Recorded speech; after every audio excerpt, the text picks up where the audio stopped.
മുജാഹിദിൻ്റെ 10ാമത് സംസ്ഥാന സമ്മേളനത്തിൽ പങ്കെടുക്കുന്ന ആദരണീയരായ വ്യക്തിത്വങ്ങളെ, പ്രിയ സഹോദരി സഹോദരന്മാരെ, മാനവികതയ്ക്ക് വേദവെളിച്ചമെന്ന പ്രമേയവുമായിട്ട് ഈ സമ്മേളനം ആരംഭിക്കുമ്പോൾ എല്ലാവിധ ഭാവങ്ങളും ആശംസകളും ഏറ്റവും സ്നേഹത്തോടുകൂടെ നേരുകയാണ്.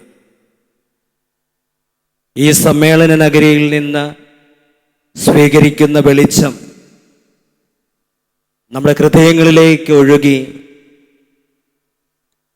അത് മറ്റുള്ളവരിലേക്ക് പടരുമ്പോൾ മാനവികത സംജാതമാകും.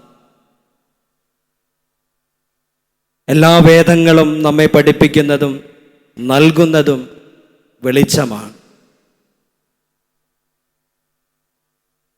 നിങ്ങളുടെ വെളിച്ചമെന്ന് പറയുന്നത് നിങ്ങളുടെ പരിശുദ്ധ ഖുർആൻ നൽകുന്ന വേദവചനങ്ങളാണ്.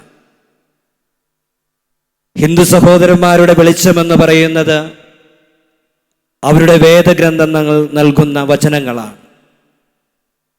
ഒരു ക്രിസ്ത്യാനിയുടെ വെളിച്ചമെന്ന് പറയുന്നത് അവരുടെ വേദപുസ്തകം നൽകുന്ന വചനങ്ങൾ തന്നെയാണ്.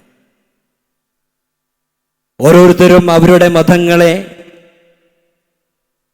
വേദഗ്രന്ഥങ്ങളെ ജീവിതത്തിൽ പ്രാവർത്തികമാക്കുകയാണെങ്കിൽ, അതോടൊപ്പം മറ്റു മതങ്ങളെ ആദരിക്കുകയാണെങ്കിൽ, തീർച്ചയായിട്ടും മാനവികത നമ്മുടെ സമൂഹത്തിൽ പുലരും എന്ന് യാതൊരു സംശയമില്ല.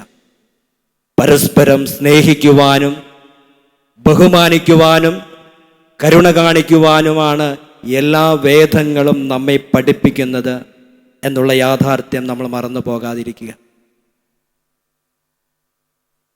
വിശുദ്ധ ബൈബിളിൽ അന്ത്യവിധിയെക്കുറിച്ച് പറയുന്നൊരു വചനഭാഗത്ത് ഇപ്രകാരം പറയുന്നുണ്ട്: 6 കാര്യങ്ങൾ. നീ വിശന്നപ്പോൾ ഭക്ഷണം നൽകി, ദാഹിച്ചപ്പോൾ ജലം നൽകി, പരദേശിയായിരുന്നപ്പോൾ നീ അവരെ സ്വീകരിച്ചു, നഗ്നരെ വസ്ത്രമുടിപ്പിച്ചു, രോഗിയായവരെ സന്ദർശിച്ചു, കാരാഗൃഹത്തിൽ കഴിയുന്നവരെ അടുത്തെത്തി. ദൈവം അവനോട് ചോദിച്ചു, ഇതൊന്ന് എപ്പോഴാണ് ഞാൻ ചെയ്തത്? അപ്പോൾ ദൈവം അവനോട് പറഞ്ഞു, നിന്റെ എളിയ സഹോദരർക്ക് വേണ്ടി ഇത് ചെയ്തു കൊടുത്തപ്പോൾ എനിക്ക് വേണ്ടിയാണ് ഇത് ചെയ്തത്. നമ്മുടെ ഓരോ മതഗ്രന്ഥങ്ങളിലും ഇത് തന്നെയാണ് നമ്മോട് പറഞ്ഞു തരുന്ന എല്ലാ മതഗ്രന്ഥങ്ങളും. മറ്റുള്ളവരോട് കരുണ കാണിക്കുക, സ്നേഹത്താൽ പെരുമാറുക, കരുണയുള്ളവരാകുക.